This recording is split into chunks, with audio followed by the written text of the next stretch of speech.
Welcome to our first webinar, our first RadiaNt webinar. My name is Abigail. I'm the marketing director of Dr. Corman Laboratories, and we're very excited to have Dr. Marina Landau with us to share her vast experience treating young but also older patients. So thank you, Marina, for being with us.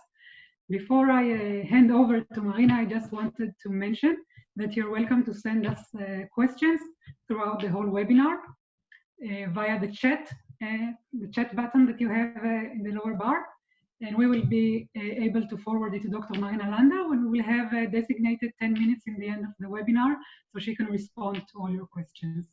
So a warm welcome, and I hope you will find it very useful for your practice, but also joyful. Marina. Thank you very much, Abigail. It's my pleasure to be again on Zoom. So I don't have a slightest idea who is listening, who is watching us. I hope that this activity will enrich your knowledge and your experience.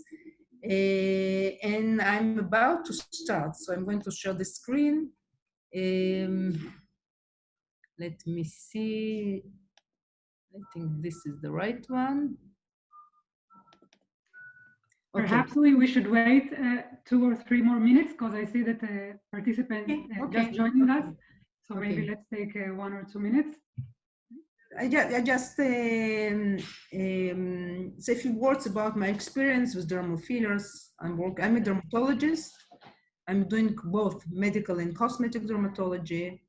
I'm based in Israel, the home country of Dr. Corman Laboratories. And my experience with dermal fillers is quite vast. I have experience with using almost any registered dermal filler.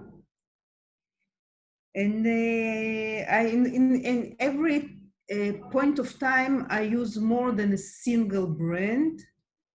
And this is because we have different patients. Our patients have different needs, different areas in the face do require different fillers with different biochemical and physical properties. So when I'm talking about my experience with any kind of filler, it's usually based both on the experience, but also on comparative experience with other fillers. There is a lot of good fillers currently on the market. So I think that every injector has to find what are his favorites. But don't stop in one point. You just keep searching, because the science of dermal fillers is in constant development. I definitely use currently different fillers than I used before. And it also very much depends on who are your patients. Younger patients require different fillers than elder patients. So this is actually what I will try to show you and to teach. It's not teaching, it's sharing my own experience, because again, we're talking about something which is science, but also has a lot of art in it. So each one of us has a different artistic view. And I think this is, the artistic view is one of the most important aspects of our medical profession. So should we start? Yes, let's start. Thank you. So the general topic is the facial harmonization of using RadiaNt family of dermal fillers. And it's more like actually showing what can be achieved in different areas of the face. How do I judge the patient? Because for me, medical consultation is the heart of the relationship with our patients and success of failure determination. Let me see how I move it. Okay. So first of all, what brings our patients in? Why currently dermal fillers are so popular? There are a lot of answers on this question. I will tell you, this is my opinion. I think first of all, people live longer. And this is a graph showing life expectancy in the different areas, starting from 1950 and projected to 2050. So people, is it Corona or not? People will live longer. And because we live longer, we have enough time to age. And if the longevity life expectancy will increase over 100 years of age, this is how most of us will look if we don't interfere with the aging process. And I think that you have the same experiences as I do. We have now more and more elder patients coming to our offices looking for the enhancement of their look. But it's only one aspect, because the other aspect is younger patients. Why do we have so many younger patients currently? Patients that maybe 10 years ago, I will kick them out of the office. But in the last years, I do sit and listen to their complaints, because this is what literature is showing. It's not medical literature, it's the Girl Guides Association publication, but it shows results. It's very nice, very interesting actually, a survey in which girls of different ages have been asked how happy they are with the way they look. And if we follow the green line, which shows very happy, so when we go from the age of 7 to the age of 11, a lot of the girls that have been very happy with their looks at the age of 7, suddenly they are not very happy with their looks when they are entering the teenage. And the same, so so this is what we have in the two extremes, the elder ones and the younger ones. And this is one of the reasons why patients are coming to ask for enhancement. When we're talking about differences between the genders, this is a publication from a Journal of Clinical Aesthetic Dermatology, and I think, again, it's very important for me just to understand the dynamics of what's going on. If we look at gender motivation, what motivates our patient to come to the offices, to our offices. So career advantage is important both for males and females, but it's more important for males. So if we are currently seeing more and more males coming for minimally invasive procedures, one of the motivations is to succeed more career-wise, but also under peer pressure. You see, peer pressure, it's one of the motivators for males to come to the offices. While for females, for example, it's much less important.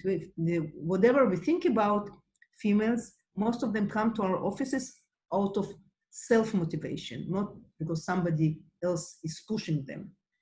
Again, look here.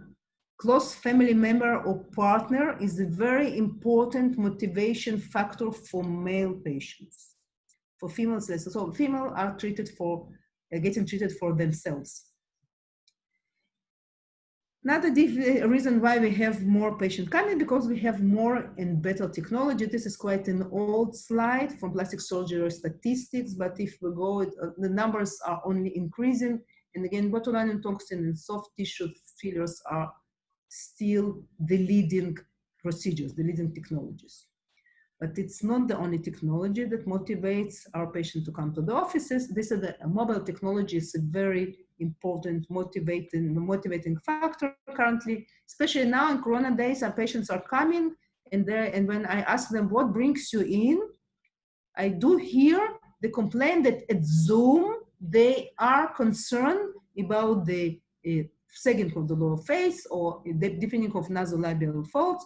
So it's something which we did not consider before as a motivating factor. And currently, you know, we use mobile technology more as cameras than for communication. And we all know what is the best position to get the best photo, but mobile technology is also one of the motivators, especially selfie, because to take a good photo, we need the distance for approximately 2 meters. Then we have full for harmonization of the face without any fillers. When the camera getting closer to the face, especially like 40 to 30 centimeters, which is the average length of the arm, then we have a distortion. This distortion will actually accentuate all the pathology of the center of the face. And if you did ask yourself why we have more patients coming currently for teardrop correction or secondary rhinoplasty or even lips, it's because in selfie these areas are accentuated. So if you have any defect there, it becomes more and more visible. And again, following the same publication, one of the self-reported motivation for seeking cosmetic procedures is to look better on photographs. And we're talking photographs, nobody's talking about the traditional camera. We're talking currently on about mobile technologies. So it seems quite strange, but this is the reality and we have to accept it. So what can be achieved by using minimally invasive procedures? And I do like to look at nice faces and to follow up what is happening with them in time passing. And you see here a photo of Juliana Moore, 13 years difference. We do see that she aged, but she still looks very graceful. So aging is inevitable, we have to accept it, but graceful aging is possible. And for me, this is the target of everything that I do in my office. If you look to Michelle Pfeiffer, and it's 24 years difference, she still looks very attractive and very beautiful, but I do ask you to look at her forehead and look at her forehead wrinkles. So couldn't Michelle Pfeiffer afford herself a little bit of botulinum toxin? Of course she could. But she still looks beautiful in spite of the wrinkles. So for me, it says, so for me, a wrinkle is not necessarily an enemy, the enemy. And it is important because sometimes we have patients who are coming to our offices again and again to correct a completely meaningless wrinkle. And by filling it up again and again, we actually distort the face, we overfill the patient. And so please try to teach yourself and your patients that the wrinkle is not necessarily the enemy. We have to get used to look at the face at all, like one single unit.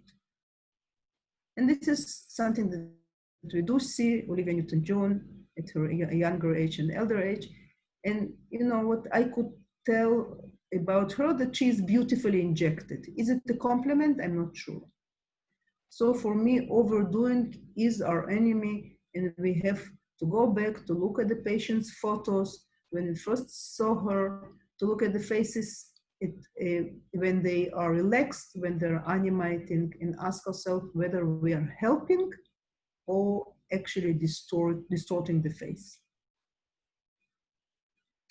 As I mentioned before, cosmetic consultation for me is the most important meeting point between me as a physician and the patient.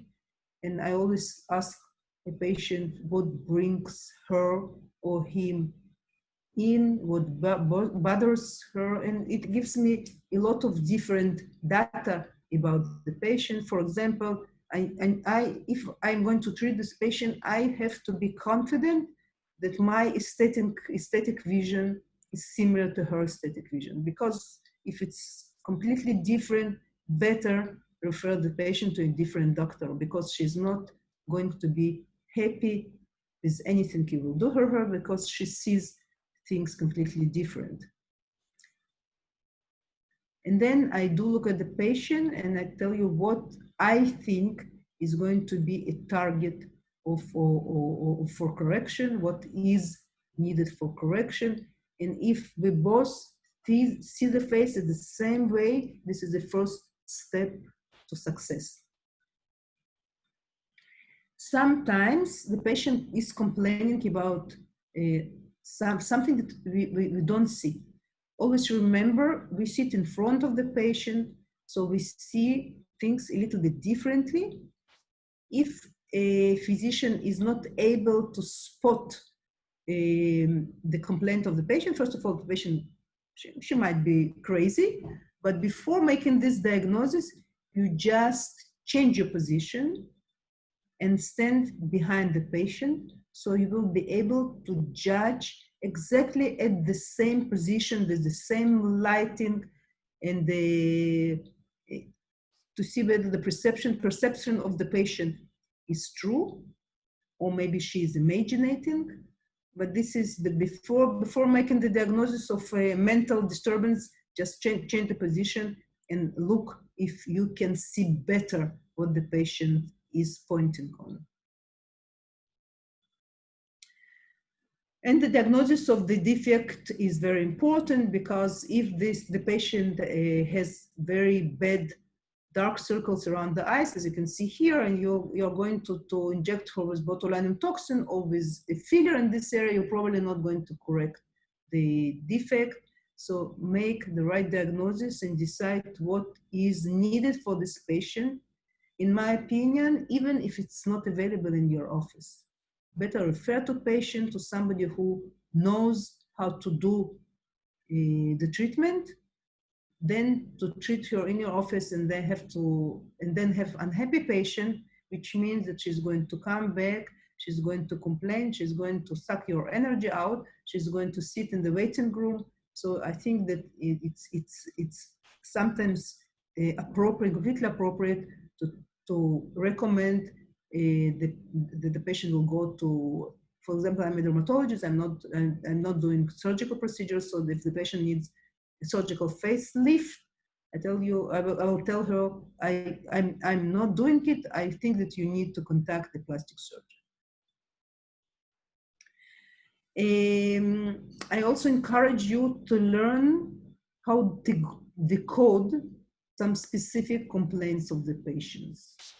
For example, if you have a young patient coming to your office and you ask her what brings you in, what bothers you, and she says, I don't know what, but everybody is always asking me why I look so tired. Where the tiredness is actually, usually it's in periorbital area, the teardrop deformity, and if we correct it, we can make a tired looking face completely relaxed. When I consult the patient, I'm trying to find the Achilles heel. Achilles heel, it's a certain area or certain indication by correcting which I will enhance the face in general. I always hear this nice story about patients who are entering the clinic door saying, doctor, I trust you. I have unlimited financial abilities. You can do whatever you find appropriate. I think it's only in some in children's stories, because most of my patients who come to my office, who's coming to my office, even if they are financially very stable, they want to be, they have some limitation, at least in the first contact. So for me, the most important thing is to find the area that if I could correct it, the patient will look much nicer, and then she will remain my patient forever. So you see here two examples, a male and a female patient. So the male patient had been treated in completely traditional way for nasolabial wrinkles, and you can judge the improvement, while the lady was treated by malar area augmentation. Nothing has been done to nasolabials or to marionette, but you can really appreciate the improvement in her looks. So those patients are happy, and they're my patients for years. But the secret was to find the right area to be treated with not a big amount of the filler, so it's financially reasonable. And as the patient look at the mirror, they like the change. They have compliments from friends and family. So this is how the trust between the patient and the doctor is built. Sometimes finding the Achilles heel is not easy. For example, we have again a male and a female patient, and the question is where to start. Of course, the easiest answer do both the mid-face augmentation and nasolabials, but then it requires a very big amount of products, which make the procedure very expensive. So the Achilles heel is actually to find a single area by correcting which we will enhance the face at all. So how do I do these decisions? So whether it's nasolabial or mid-face. And you know that nasolabials was the first area that I injected 20 years ago as a beginner. And in the last 10 years ago, somebody actually told, listen, you don't treat nasolabials anymore. And it was based on this publication, Pesach and Rorich from Plastic Reconstruction Surgery. It's 2017, it's not the mistake in the year. But this is what has been shown on cadaver. Saline was injected to mid-face, and there was a claim that nasolabial has been corrected. And look at this picture, I asked myself, was it corrected? Or it is only the needle of the syringe which is supporting the nasolabial? You see the volume here in the cheek, it's due to the injection. But nasolabial was not corrected at all. It's just supported by the needle. So this question was also a question that led another publication. And as you can see here, what has been done, patient has been injected to mid-face, and the others measured the depths of the nasolabials. And what they found, that you do not correct nasolabials at all by injecting mid-face. It can enhance the face, but it does not correct nasolabials. So it is a very critical question when you want to inject only a single area, where to start, nasolabials or mid-face. So what I suggest to do is a smile test. It's a very simple test. I give a patient a mirror and I ask her to smile. When we smile, the mid-face get augmented due to the contracted muscles. The nasolabials become deeper. And I ask the patient, which yourself you prefer, at rest or when you smile? If the answer is, I prefer myself as I smile, the answer for me is, I must start with mid-face augmentation. If the answer is, I hate myself smiling, I know that I have to start with nasolabial augmentation. So this is a simple test which actually helps me to point the Achilles heel of the face, whether to start with mid-face augmentation or nasolabial correction. And you see this patient actually has been filled mid-face, not nasolabials. And let's bring up again the first patient. This one has been filled in nasolabials. So both have very nice result, but the approach was completely different. So smile test can help you to decide where to start. Now, few words about lips.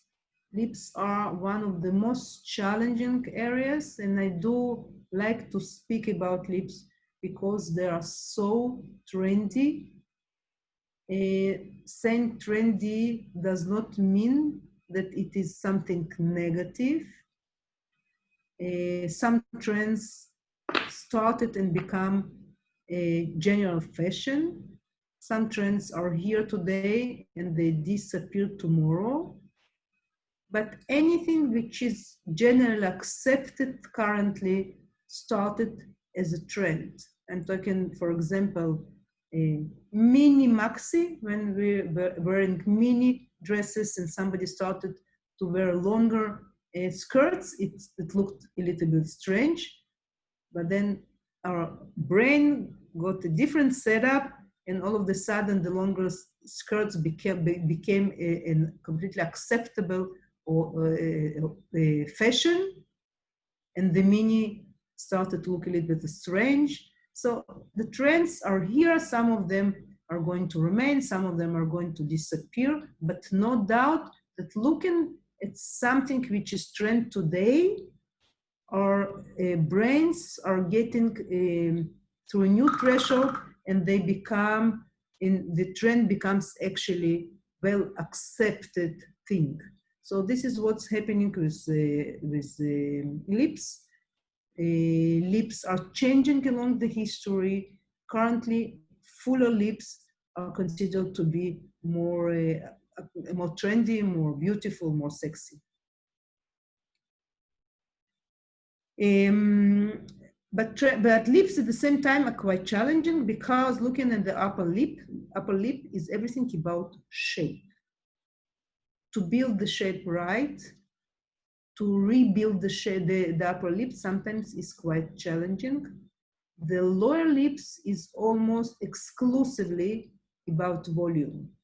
So to revolumize lower lip, it's much easier than to change the shape of the upper lips. So for beginners, I always suggest go to the lower lip. Female, sorry, female faces are usually not distorted by volumization of the lower lip. It is very easy to distort female face by filling upper lip incorrectly. And as you can see here, the only thing that has been done on this face, it's volumization of the lower lip. I took away all the feminine recognizing features of this face, and yet I hope you can see the feminization that has been produced by only adding a small amount of volume to the lower lip.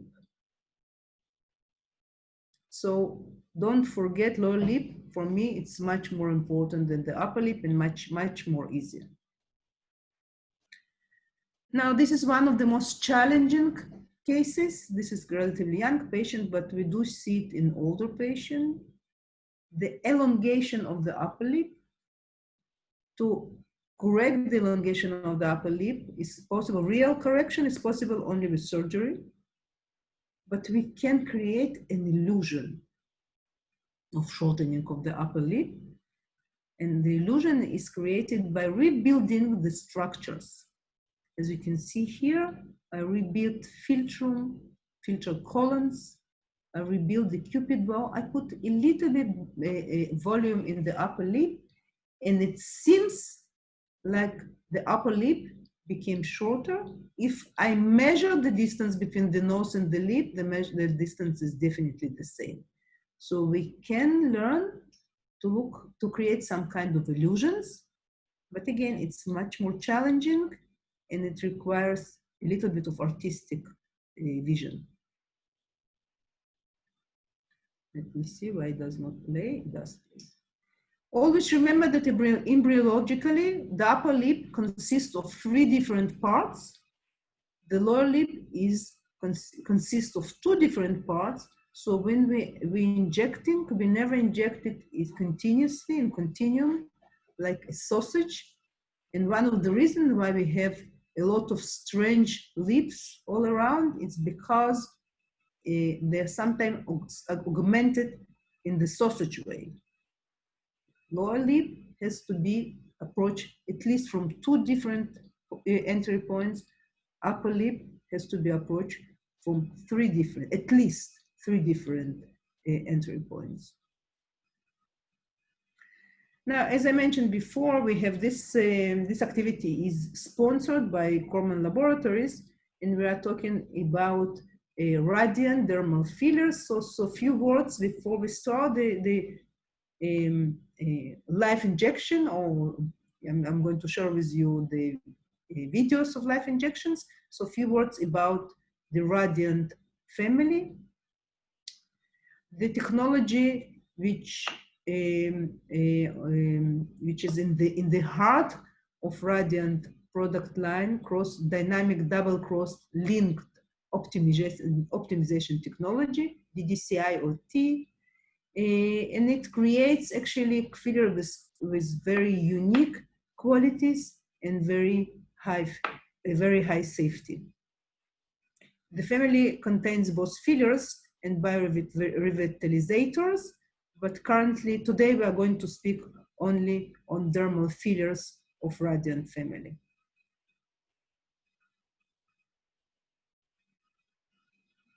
So what do we have in the family? First of all, the differentiation between different members, and we have RadiaNt Ultra, we have RadiaNt Derm, we have RadiaNt Soft, and RadiaNt Finesse. Differentiation is the concentration of hyaluronic acid, and in the range is between 12 milligrams per ml for RadiaNt Finesse to 26 milligrams per ml for RadiaNt Ultra. So RadiaNt Ultra is injected deeply, usually on bone. It has very high G prime lifting capacity.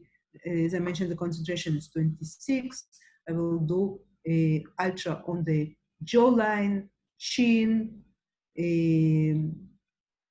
cheekbones. RadiaNt Derm contains 23 milligrams HA per ml, and this is for correction of deep and severe facial wrinkles, but also as a volumizer, but it's softer volumizer, so it can be injected on forehead, mid-face. This is the main indicator, and then we have RadiaNt Soft that I like very much to inject around the eyes, for example, or RadiaNt Derm also for the lips. It's my favorite. While RadiaNt Soft, as I mentioned, on the thinner skin in more sensitive areas, especially around the eyes. And Finesse is always it's very soft filler, so for very old skin, very thin skin, this should be your product. Now we'll go to see a little bit of okay. So this video is, so first of all, let's look at our patient. And she's relatively quiet lady, relatively young lady, sorry. She asked for lips augmentation, and she has this quite deep nasolabial wrinkles, which are quite unusual at her age, because nasolabial wrinkles appear usually around the age of 40, and we have a patient who is younger than 25, and we have deep nasolabials.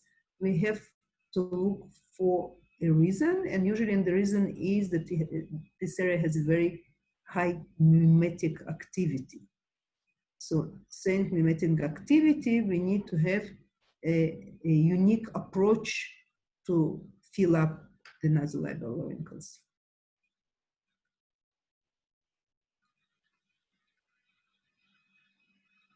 You see why we are stuck.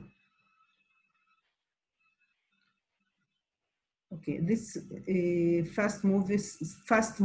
I did it on intention, so but then we'll see shorter and more relaxed. Just a second. So I just spoke about the nasolabials. Nasolabials are considered as a very easy area, and they completely are not as easy as it seems. We need different injection techniques to correct nasolabials. So this is the threading technique, and this is what I do the first layer.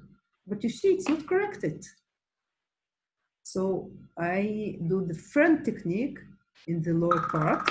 Front technique is actually perpendicular injection, which is perpendicular to the wrinkle, very, very superficial, as you can see here. And I start from the wrinkle perpendicular to one side.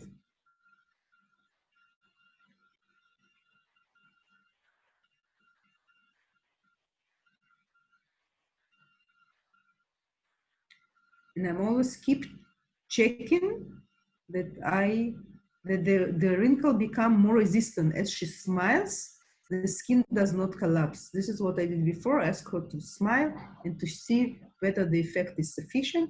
And if it's not sufficient, I keep doing the same very small amounts. Look at my plunger, it hardly moves. And it's almost intradermal injection. It's a little bit deeper, it's immediately subdermal. Then I do check the upper part is threading.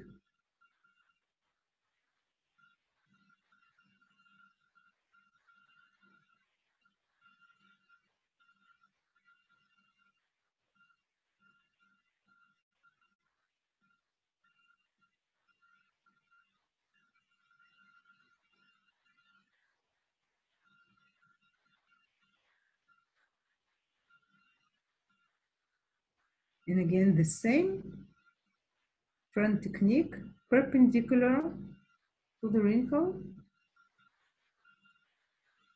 Very superficial injection. It's just actually, it hardens the dermis and immediate subdermal plane.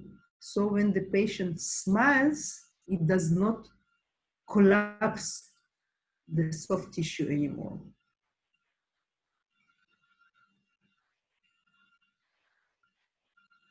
And this is what explains deep nasolabials at this relatively young patient. I do keep doing a little bit lower, as you can see, even to marionette area, because when she smiles, you have very very significant deepening of the wrinkles.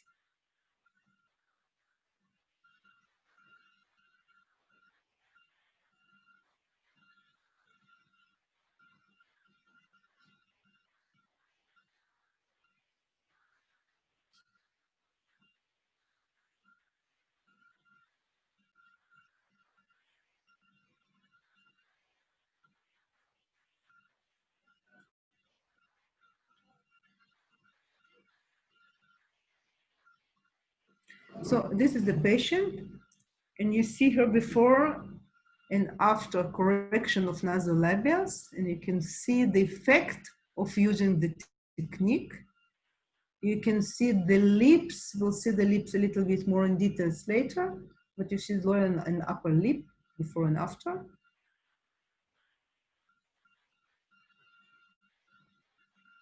So what this patient teaches us that even nasolabials, which are considered to be an area for beginners, can be sometimes very challenging. And as you saw, I did all the correction using a needle, sharp needle, and not the cannula, because the possibility to correct this such a deep nasolabial with cannula is zero. So safety is important, but as you know, the nasolabial artery in the upper part of facial artery in the upper part of nasolabial is deep. So as long as I am very, very superficial, there almost no chance to inject facial artery.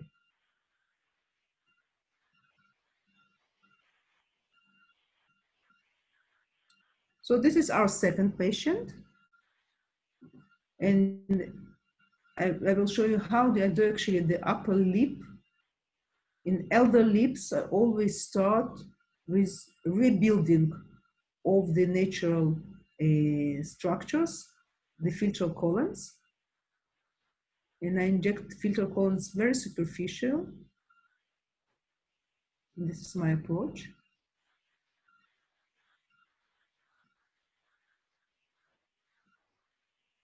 Remember that the filter columns are very high as they touch the lip, but then they become less prominent. The mouse corners are very, very challenging. So I use different approaches to correct the mouse corner, the second mouse corners. But this is one of them. And the product that I use is RadiaNt Derm. It's 23 milligrams HA per ml. And you can really see how the mouse corner is getting up.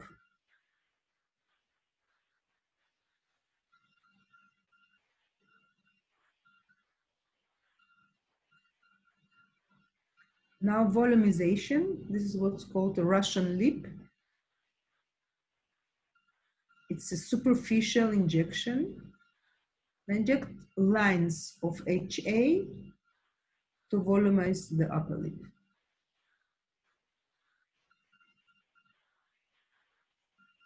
You can do the opposite side from upside, from high part to the border of dry and wet mucus. Both ways are okay. This patient was quite high, so it was very difficult to do it the opposite way.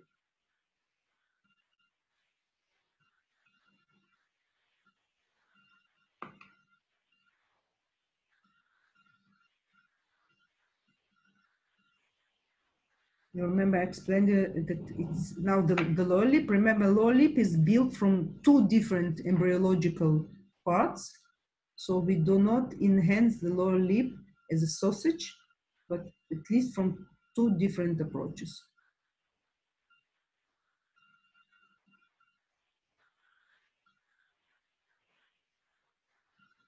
And I massage and disperse.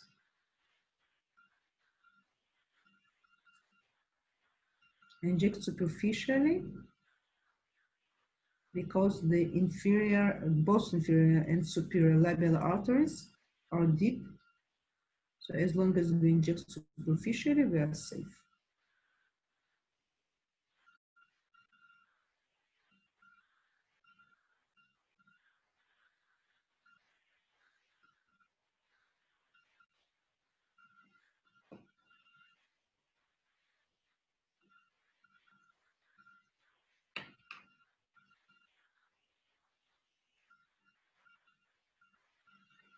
Nasolabials. In this case, the nasolabials are less challenging.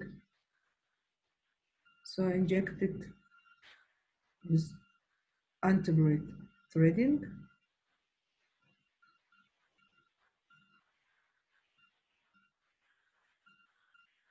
But the lower part is also done, and this is almost a rule. The lower part of nasolabials usually have a little bit of dynamic part, and the dynamic part cannot be addressed by injecting antegrade. You see here again, this is the front technique.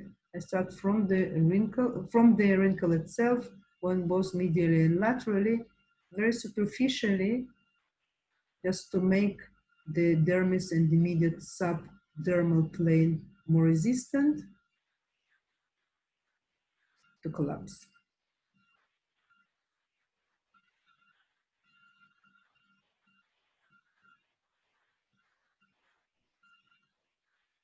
We can use the same technique to fill up wrinkles, accordion wrinkles in the cheek. This is not for volumization. This is really for skin quality.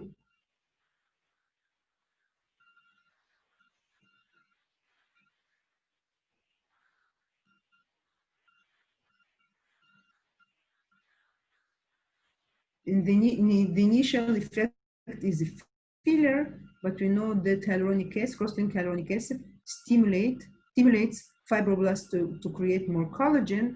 So we can see the improvement of skin elasticity, which will be seen apparently after 2 to 3 weeks.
And again, the accordion lines.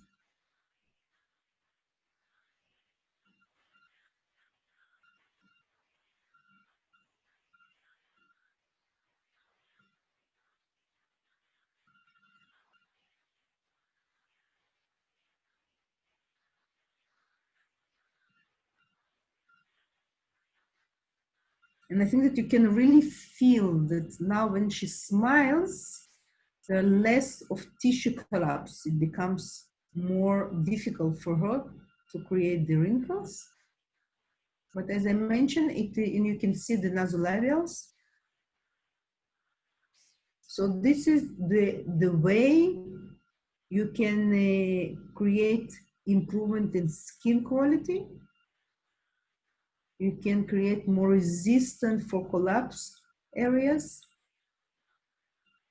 And the most, we can see this tendency to collapse usually around the mouth area.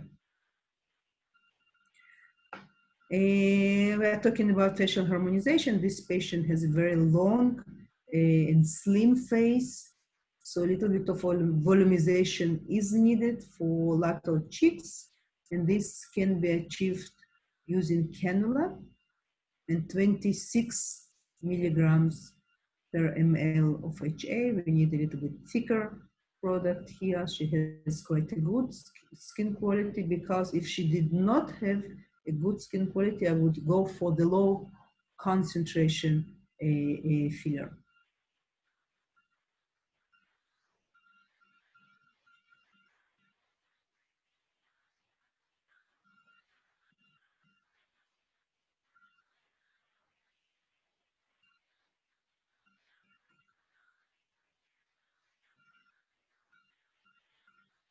Entry point, and then come at 25 gauge cannula.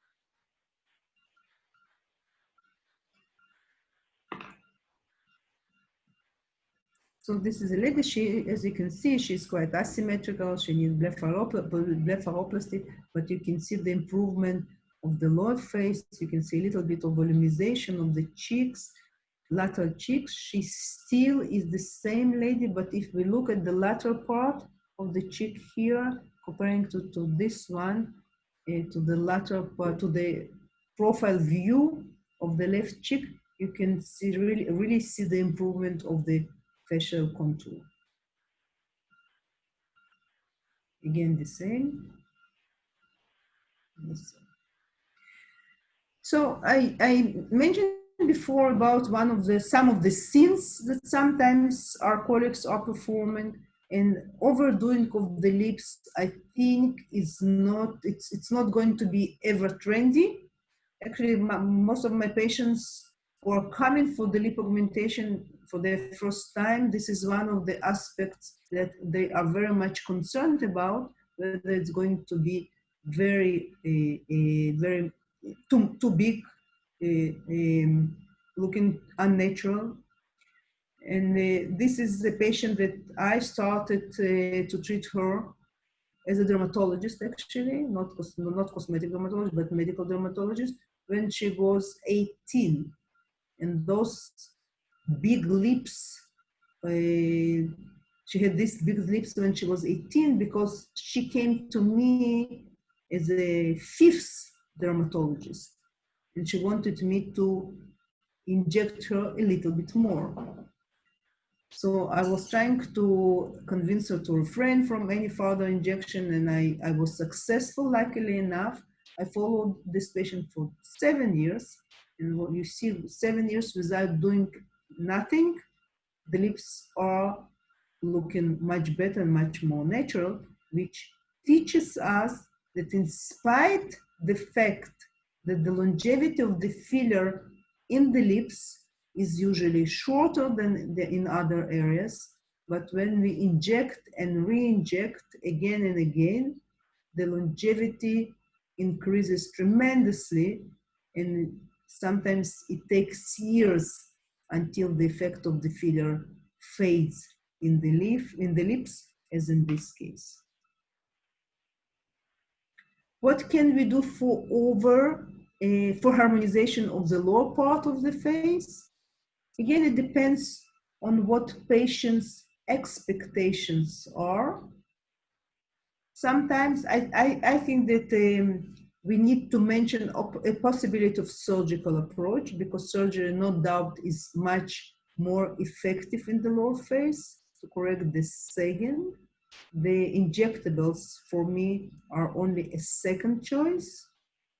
But patients, actually, when they come to a dermatologist's office, you can assume that they did a choice already, that they don't want a surgical procedure, but it's not always the truth. Sometimes when they understand that the best result cannot be achieved in this area by injectables, they do change their mind and they go to plastic surgeon. But if they decide to stay with you for minimally invasive procedure, don't overpromise.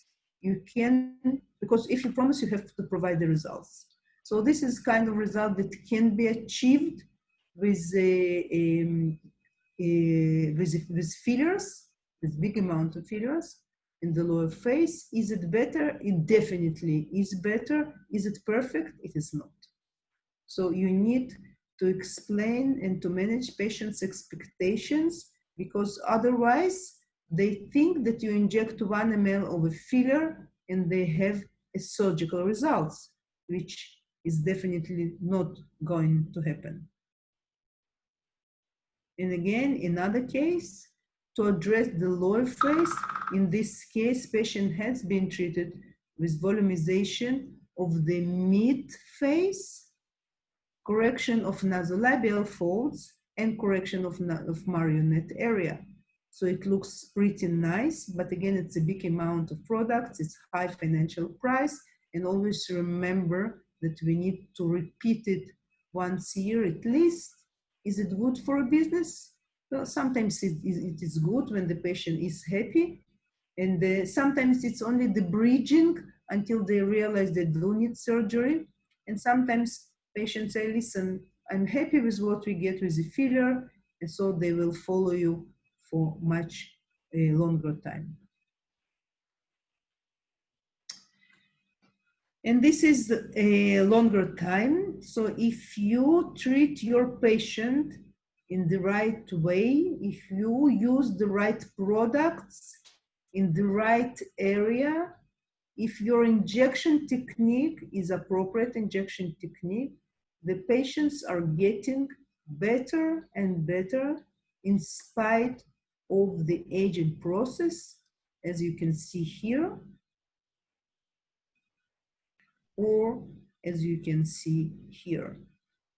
So the secret for the success is to take the right patient, to make the right diagnosis, what has to be treated, to find the Achilles heel, to have the right product to treat this specific area, to carry it out in the appropriate way, the right, whether it's in needle or a cannula, to choose the right approach, to inject in the right depths, and then the improvement is going to be built up better and better every year. You will have a lot of happy patients.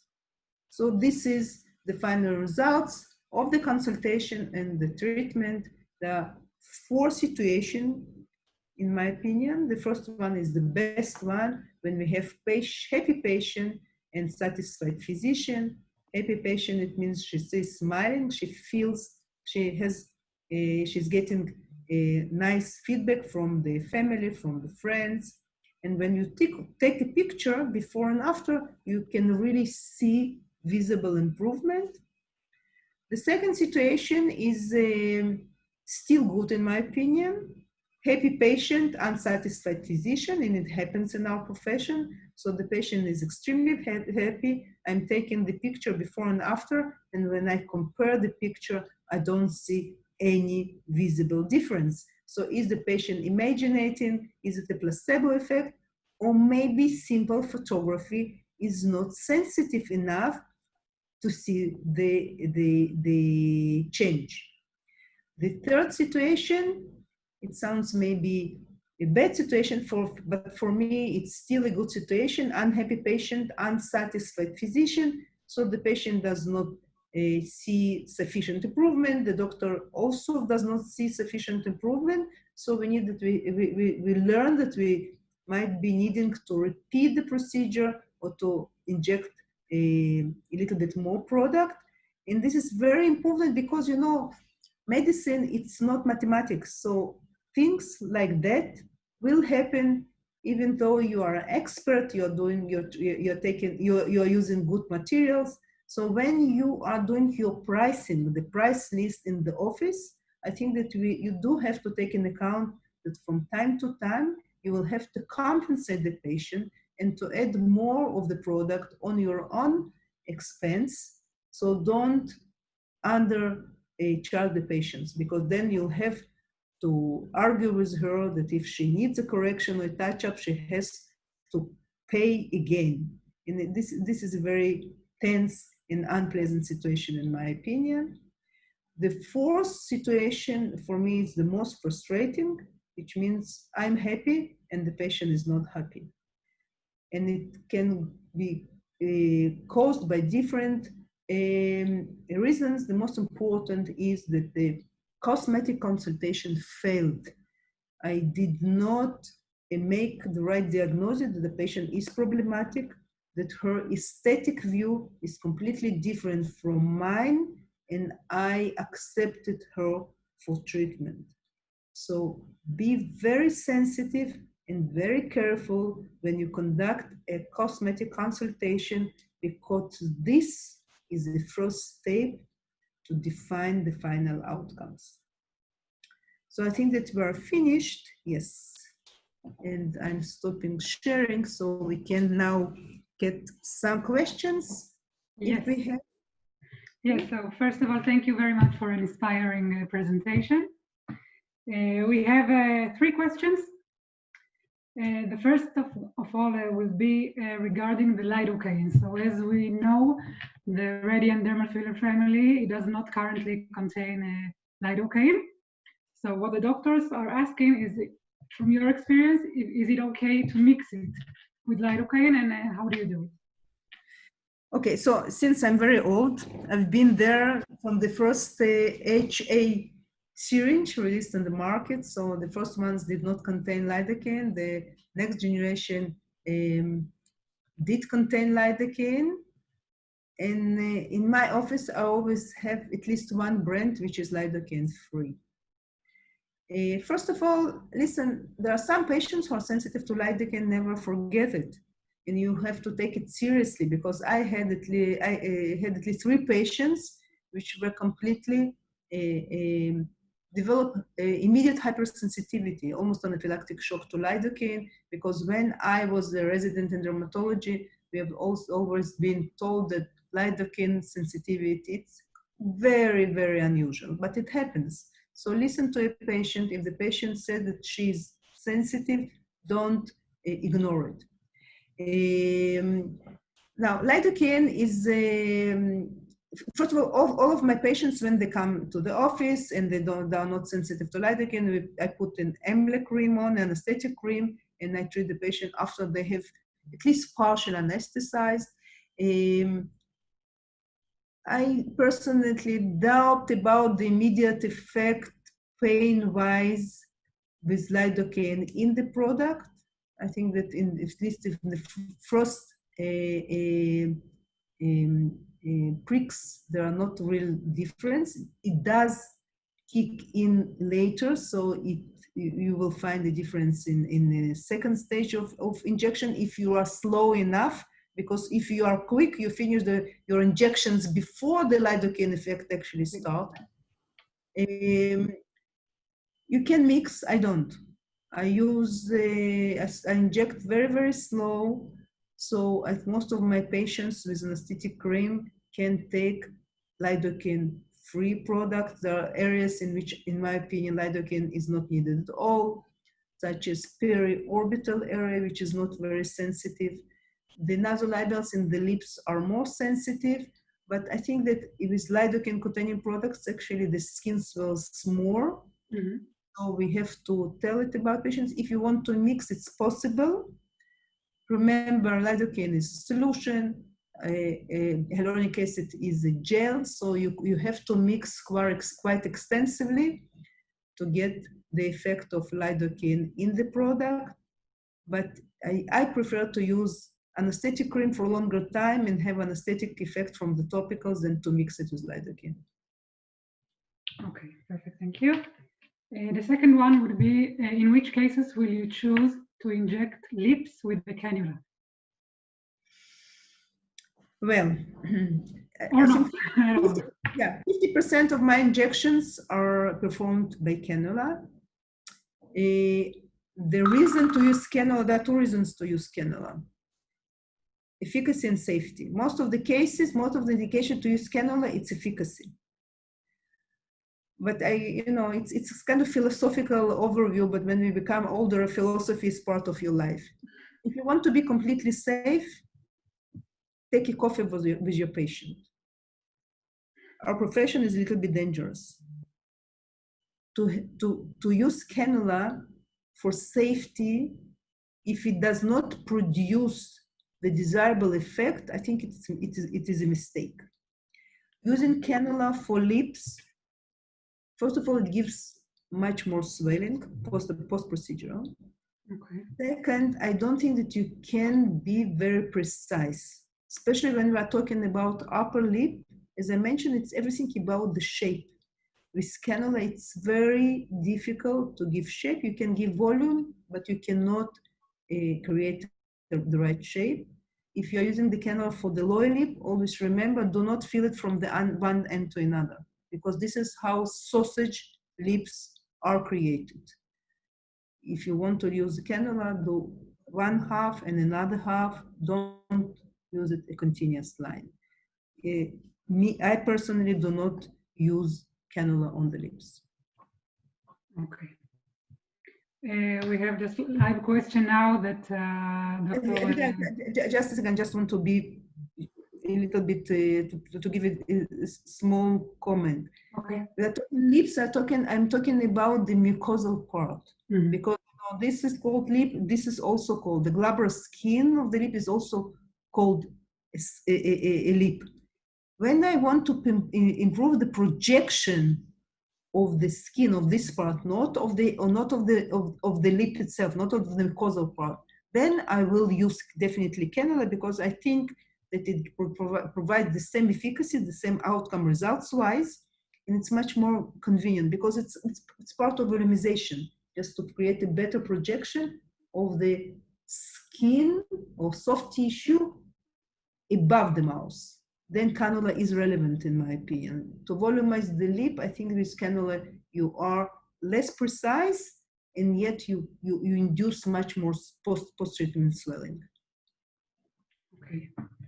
Another question about marionette lines. What would be your technique? We know it's a problematic area, a challenging one.